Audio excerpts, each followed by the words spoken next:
Good morning बच्चों। Gate economics 2021 का form भरने का डेट अब निकल चुका है। अब समय है तैयारी का। आज के इस क्लास में मैं आप लोगों के लिए कुछ सिंपल क्वेश्चंस लेकर के आया हूं, जिससे आपको ये पता चल जाए कि गेट इकोनॉमिक्स 2021 में किस तरह के क्वेश्चंस आ सकते हैं अब, और आप उसको इजीली किस तरीके से सॉल्व कर सकते हैं। चलते हैं व्हाइट बोर्ड पे।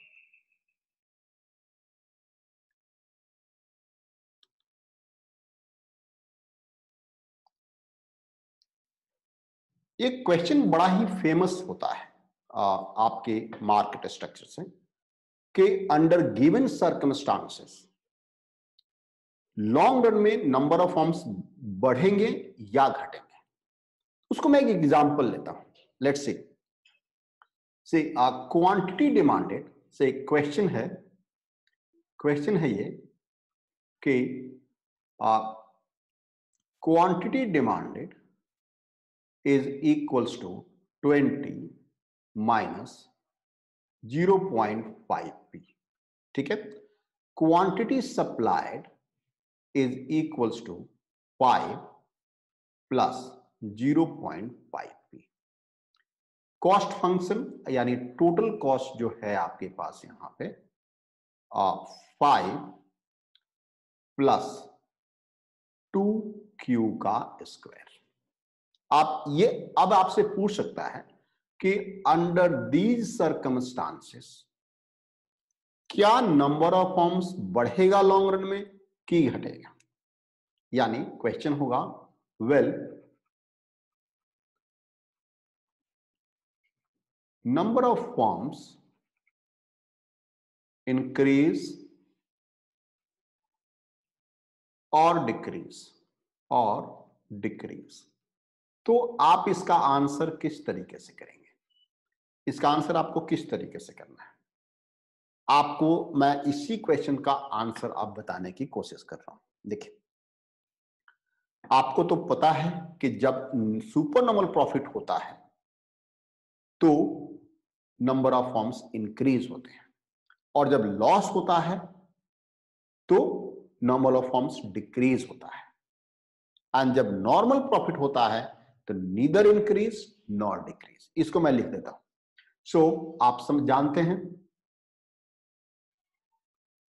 We know that in case of supernormal profit, S&P, that is supernormal profit, number of firms will increase. Number of firms increase होगा, right? लॉस के केस में क्या होगा? Number of firms will decrease. And normal profit के case में क्या होगा? Number of firms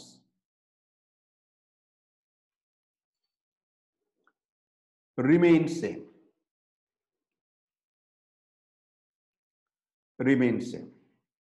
ठीक है।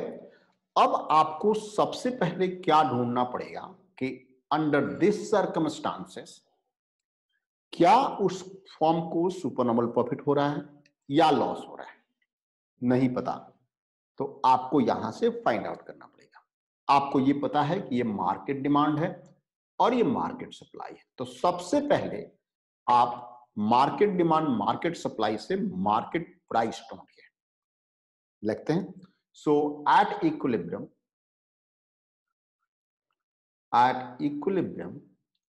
quantity demanded is equals to quantity supplied, that is 20 minus 0.5 p is equals to 5 plus 0.5 p।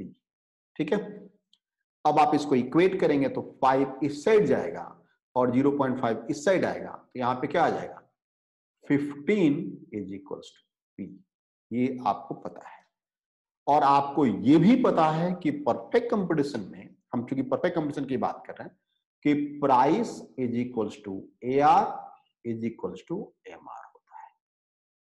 अब आपके पास ये एक कंसेप्ट आ गया कि price is equals to AR equals to MR is 15 unit है। यानी प्राइस और AR/MR 15 है। अब आपको आइडेंटिफाई करना है कि एक जो फर्म है इस प्राइस पे या इस MR पे कितना आउटपुट प्रोड्यूस करता है। तो आप ये भी जानते हैं कि फर्म वही आउटपुट प्रोड्यूस करता है जहां पे MR = MC होता है। तो हम पहले फर्म्स के आउटपुट होंगे, राइट। अब यहां पे आप देख लीजिए ध्यान से, firms output, firms will produce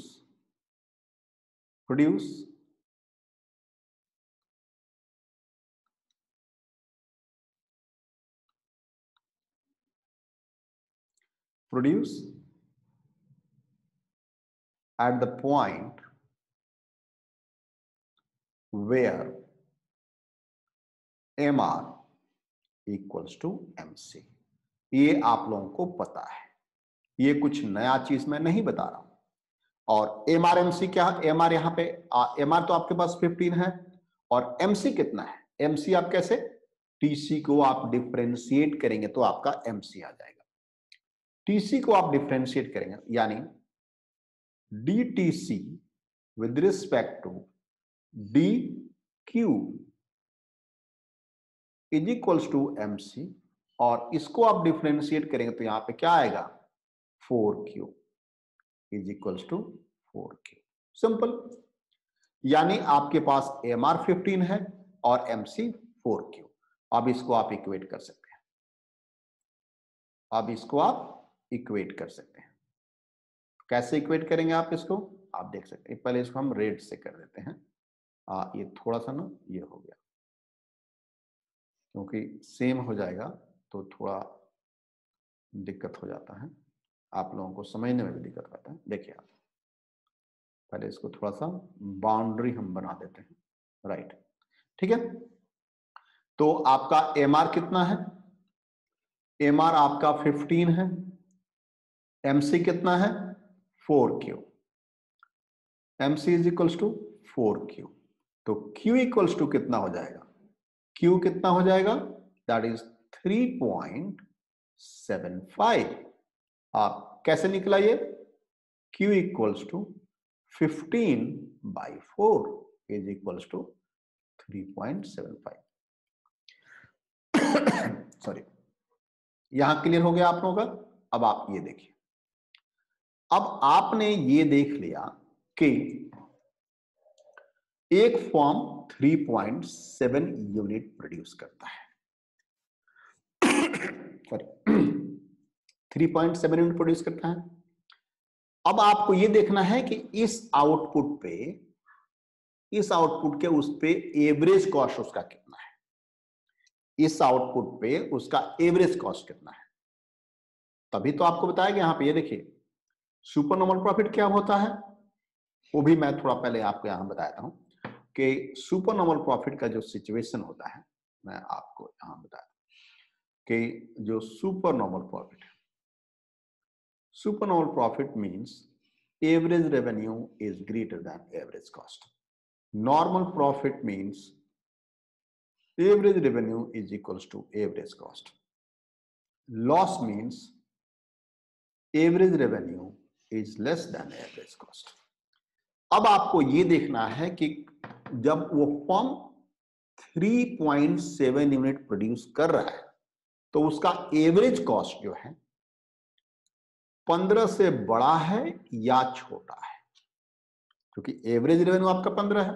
तो आप देख लीजिए एसी आपका कितना हो जाएगा, AC इज इक्वल टू क्या होता है पता है आप लोगों को, AC is equals to TC/Q होता है, आप अच्छी तरीके जानते हैं। दैट इज 5/Q प्लस कितना है आपके पास 2Q। 2Q इसलिए हो जाएगा क्योंकि Q से डिवाइड हो जाएगा यहां पे। अब आप यहां पे AC एट 3.75 पे आप कैलकुलेट कर दीजिए, बड़ा सिंपल सा है। तो इसमें यानी AC जब क्वांटिटी 3.75 होगा तब क्या होगा, तो ये 5 डिवाइडेड बाय 3.75 प्लस 2 इंटू 3.75, ठीक है। कितना आ जाएगा आपके पास? 5 डिवाइड बाई 3.75 इक्वल्स टू कितना आ जाएगा? अभी आपको कैलकुलेट करके बता देते हैं।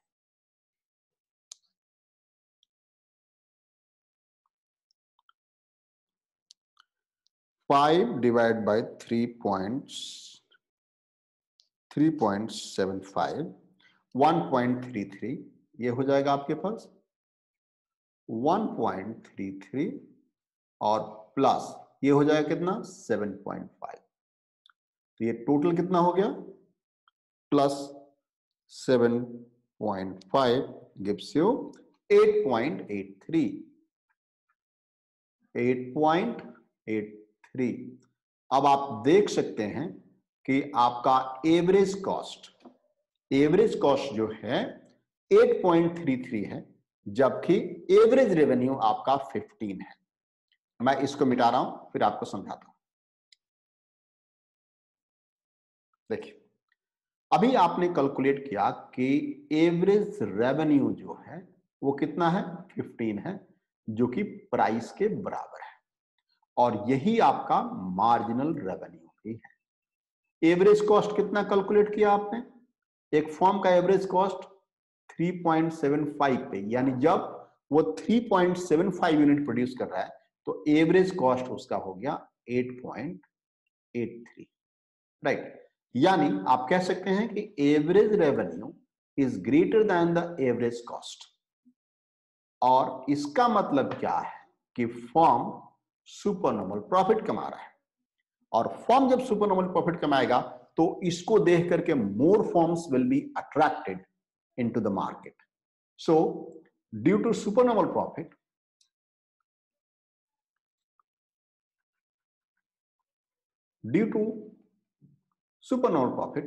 more firms will be attracted. More firms will be attracted. Number of firms will increase. Number of firms will increase. यही आपका आंसर था। तो आपको कहने का मतलब यह है कि गेट के एग्जाम में आपका न्यूमेरिकल पर्सपेक्टिव ज्यादा होगा। आपको कैलकुलेट करने के लिए कंसेप्ट आपको दे देगा, और फिर आपसे पूछेगा कि नंबर ऑफ फॉर्म्स बढ़ेंगे या घटेंगे। आपको याद होगा, मैंने आप लोगों को कई बार ये चीजें पढ़ाई है, आप देख लीजिए यहाँ पे कि इस तरह का डायग्राम हमने डायग्रामेटिक आप लोगों को नेट के लिए पढ़ाया है कई बार, कि जब ये सिचुएशन होता है तो नंबर ऑफ फॉर्म्स बढ़ते हैं। आप देख सकते हैं, ये देखिए, आपको याद है ये आपका मार्केट का डिमांड, मार्केट की सप्लाई, और जो हमने प्राइस डिसाइड किया था वो प्राइस यहाँ पे कितना था, वो 15 रुपए वाली प्राइस थी, है ना। और यहाँ पे ये भी 15 रुपये था, is equals to price is equals to AR is equals to MR, याद है। और ये जो फॉर्म जो प्रोड्यूस कर रहा था, जो MC है इसका, ये कितना था आपके पास, ये कितनी थी 3.75, और ये आपके पास क्वांटिटी थी एक फॉर्म की, और यहाँ पे N Q N into 3.7, N भी निकल सकता है, ध्यान रखना, वो मैं नेक्स्ट वीडियो में बताऊंगा नंबर ऑफ फॉर्म्स कैसे निकलेंगे। तो ये भी आपके पास। अब आपने देखा कि ये जो है आपका जो एवरेज कॉस्ट जो है, यानी ये आपका आउटपुट है, इस आउटपुट पे एवरेज कॉस्ट जो है आपका एवरेज रेवेन्यू से नीचे था, ये कितना था 8.83, तो यानी एवरेज रेवेन्यू नीचे है, एवरेज कॉस्ट है, एवरेज रेवेन्यू नीचे है, एवरेज कॉस्ट है, इसका मतलब उसको सुपरनॉर्मल प्रॉफिट हो रहा है।